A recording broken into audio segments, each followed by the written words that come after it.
तर मित्रांनो, आता आपण क्वेश्चन नंबर 4 डिस्कस करणार आहे की आपल्या सिरीज मधला क्वेश्चन नंबर 4 गिवन हा आहे. The primary will see an impedance of, आणि ही आपल्याला सर्किट डायग्राम दिलेली आहे. ठीक आहे. आता पहिल्यांदा ही डायग्राम समजून घेऊयात की डायग्राम नक्की आहे काय. तर एक 230 वोल्ट आपण प्रायमरीला अप्लाइड केलं या ट्रान्सफॉर्मरच्या. हा ट्रान्सफॉर्मर आहे, ही प्रायमरी आणि ही सेकंडरी वाइंडिंग आहे. ठीक आहे. तर हे 5:1 याचा मिनिंग काय की इथं जर 5 टर्न म्हणजे या जर 5च्या मल्टिपलमध्ये टर्न्स असतील तर ही टर्न त्याच्या 1 टाइम्स असेल. ठीक आहे. म्हणजे इकडे जर 100 जर टर्न्स असतील तर इकडे किती असतील बरं, इकडे 20 टर्न्स, म्हणजे 5:1च्या रेशोमध्ये टर्न्स डिवाइड झालेले आहेत. ठीक आहे. तर टर्न्स डिवाइड झाल्या याचाच मिनिंग काय झालं की 5:1च्या रेशोमध्ये व्होल्टेज सुद्धा डिवाइड झालं. ठीक आहे. हेही तुम्ही एक समजून घ्या. तर आता इथं आपल्याला दिलंय 230 व्होल्ट आपण एसी सप्लाय इथं प्रायमरी वाइंडिंगला दिलाय. हा करंट फ्लो होतोय प्रायमरी वाइंडिंग मधून आयपी. ठीक आहे. सेकंडरी वाइंडिंग मधून करंट फ्लो होतोय आयएस, आणि सेकंडरी वाइंडिंगला आपण एक रेजिस्टन्स कनेक्ट केलेला आहे 4 ओहमचा. ठीक आहे. तर हा जो रेजिस्टन्स आहे 4 ओहम, हा कोणत्या साईडचा रेजिस्टन्स आहे, सेकंडरी साईडचा रेजिस्टन्स आहे, कारण की तो सेकंडरी साईडला कनेक्ट केलेला आहे. पण इथं आपल्याला विचारलंय primary will see an impedance of. पण ट्रान्सफॉर्मरच्या प्रायमरी पासून जर बघितलं तर ट्रान्सफॉर्मरच्या प्रायमरीला टोटल इम्पिडन्स किती किंवा टोटल रेजिस्टन्स किती. ठीक आहे. प्रायमरी साईडचा टोटल प्रायमरी साईडने जर पाहिलं किंवा हा जर रेजिस्टन्स आपण कन्वर्ट केला प्रायमरी साईडला जर आणला तर तो किती त्या रेजिस्टन्समध्ये काय चेंज होईल. ठीक आहे. तर असा प्रश्न आहे. किंवा ट्रान्सफॉर्मरच्या प्रायमरी साईडने पाहिलं तर रेजिस्टन्स किती असेल, हा प्रश्न आहे आपल्याला. मग आपल्याला काय करायचं असतं जनरली या क्वेश्चनमध्ये की जर प्रायमरीकडून जर रेजिस्टन्स विचारला तर हा जो रेजिस्टन्स सेकंडरीला कनेक्ट केलेला आहे हा रेजिस्टन्स आपल्याला प्रायमरीला मूव्ह करायला लागतो. ठीक आहे. पण ज्यावेळी हा रेजिस्टन्स प्रायमरीला मूव्ह करणार त्यावेळी या रेजिस्टन्समध्ये चेंज होतात. तर तो चेंज समजून घ्यायचा आपल्याला काय. ठीक आहे. तर ही डायग्राम मी पुन्हा एकदा ड्रॉ केली. ही ट्रान्सफॉर्मरची प्रायमरी इथं 230 व्होल्ट आपल्याला दिले, 230 व्होल्ट इथं आपण कनेक्ट केलाय. ठीक आहे ना. तर हा रेजिस्टन्स R2 जो मी इथे दाखवला ते आपल्याला 4 ओहमचा रेजिस्टन्स दिलाय आपल्याला. ठीक आहे. तर हा रेजिस्टन्स R2, कारण की 2 म्हणजे काय की सेकंडरी साईडला आहे म्हणून रेजिस्टन्स R2. तर हा रेजिस्टन्स आपल्याला प्रायमरी साईडला मूव्ह करायचा आहे. ठीक आहे. इकडच्या साईडला. मग काय होणार, ज्यावेळी हा रेजिस्टन्स प्रायमरी साईडला मूव्ह होतो त्यावेळी तो आपण डिनोट करतो R2 डॅशने. R2 डॅशचा सिग्निफिकन्स काय, R2 म्हणजे सेकंडरीचा रेजिस्टन्स आणि तो 1 लिहिलंय म्हणजे विथ रिस्पेक्ट टू प्रायमरी. आपण प्रायमरीला इक्वेलंट मूव्ह केल्यामुळं जो इक्वेलंट रेजिस्टन्स होतोय तो. मग R2 dash is equal to R2 into a square. ठीक आहे. हा फॉर्म्युला आहे त्याचा. किंवा is equal to R2 upon k, इथं काय R2 into a square is equal to R2 upon k square. नाव ए काय, तर ए हा असतो N1 अपॉन N2. हा जो रेशो येतो N1 अपॉन N2 त्यालाच आपण टर्न्स रेशो पण असं म्हणलंय. ठीक आहे. मागच्या व्हिडिओमध्ये तुम्ही पाहिलं नसेल तर तो व्हिडिओ पुन्हा एकदा बघा. तर ए हा टर्न्स रेशो आपण N1 अपॉन N2 ने कन्सिडर केलाय. ऑर ट्रान्सफॉर्मेशन रेशो, तर ट्रान्सफॉर्मेशन रेशो आपण के ने डिनोट करतो is equal to N2 upon N1. तर हा फॉर्म्युला आपण कसा लिहू शकतो, R2 into a square or R2 upon k square. तुम्ही यातला कुठलाही यूज करू शकता. के स्क्वेअरनी यूज केला तरी चालेल, ए स्क्वेअरनी यूज केला तरी चालेल. ठीक आहे. जर तसं जर केलं तर R2 डॅशची न्यू व्हॅल्यू काय असणार आहे, therefore R2 dash is equals to R2. What is R2? R2 is 4 ohms. 4 into A square. What is A? Value of A is 5.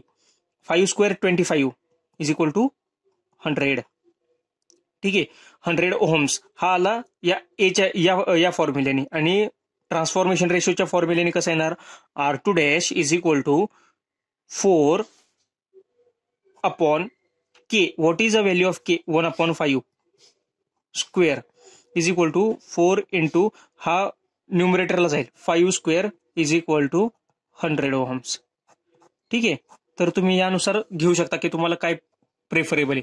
तुम्ही ए घेऊ शकता और के घेऊ शकता. ठीक आहे. तर हा होता क्वेश्चन की आपल्याला काय करायचंय, ट्रान्सफॉर्मरच्या सेकंडरीला प्रायमरी साईडला मूव्ह करायचंय आणि प्रायमरी साईडला मूव्ह केल्यानंतर टोटल किती रेजिस्टन्स दिसतोय प्रायमरी साईडने तर तो चेक करायचा आहे आपल्याला. ठीक आहे ना. तर याचा आन्सर आहे option number b, 100 ohms.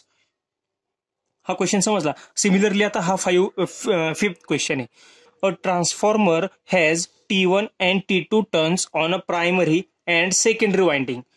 Its leakage reactance X2 ohms when referred to primary is. आता आपल्याला सेम क्वेश्चन दिलाय ऍज इट इज वरच्या सारखा, की आपल्या ट्रान्सफॉर्मर आहे त्याच्या प्रायमरीला T1 टर्न्स आहेत, सेकंडरीला T2 टर्न्स आहेत. ठीक आहे, on primary and secondary winding. It's leakage reactance X2 ohms when referred to primary is. म्हणजे आता हा ट्रान्सफॉर्मर बघितला, ह्याच्या प्रायमरीला टर्न्स T1 आहेत, ह्याच्या सेकंडरीला टर्न्स T2 आहेत.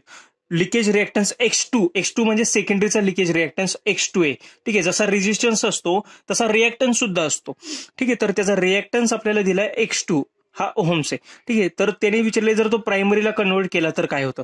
सिमिलरली हा रेजिस्टन्स आहे X2, हा मी प्रायमरीला कन्वर्ट केल्यानंतर सर्किट हे असं होणार आहे. ठीक आहे, X2 डॅश हा इकडचा आपण इकडे आणला, प्रायमरी साईडला आणला, तर तो आपण डिनोट केला X2 डॅश. ठीक आहे, हे circuit as it is T1 आणि T2.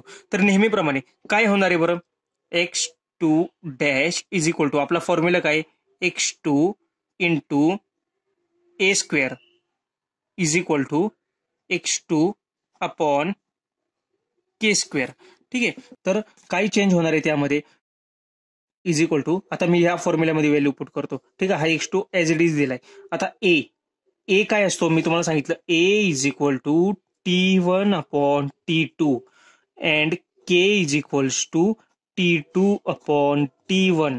मग into A, what is A, T1 upon T2 whole square is equal to, आता या ह्याच्यानुसार कसं, X2 upon T2 upon T1 square is equal to, तेच येणार आहे आन्सर.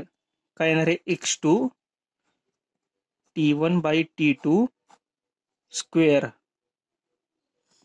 आलं लक्षात. तर हे आन्सर आहे आपला, हा इक्विव्हॅलंट X2 डॅश आहे when seen from primary side. त्याच्यामुळे आपला आन्सर, आता ऑप्शन आपण चेक करूयात, हा आहे का, नाही, option number C. Option C आपला आन्सर आहे. X2 dash is equal to X2 T1 upon T2 whole square. ठीक आहे, तर हे दोन आपण न्यूमेरिकल बघितले, की यामध्ये आपण काय केलं, सेकंडरीला आपण कन्वर्ट केलं प्रायमरीमध्ये, सेकंडरीचा जो रेजिस्टन्स किंवा रिएक्टन्स आहे त्याला आपण रेफर टू प्रायमरी केलं, आणि मग इम्पिडन्स आपण रेजिस्टन्स आणि रिएक्टन्स चेक केला. तर पुढच्या लेक्चरमध्ये आपण काय करणार आहे, प्रायमरीच्या रेजिस्टन्स आणि प्रायमरीच्या रिएक्टन्सला रेफर टू सेकंडरी करणार आहे, आणि सेकंडरी साईडनी किती रेजिस्टन्स किंवा रिएक्टन्स दिसतोय तर ते समजून घेणार आहे आपण. ठीक आहे, तर आजच्या व्हिडिओमध्ये आपण हे 5 क्वेश्चन पाहिले. होप सो तुम्हाला हा व्हिडिओ आवडला असेल. तर व्हिडिओ आवडला असेल तर व्हिडिओला लाईक करा, शेअर करा, आणि काही प्रॉब्लेम असतील, काही अडचणी असतील, काही डाऊट्स असतील तर कमेंट बॉक्समध्ये कमेंट करा.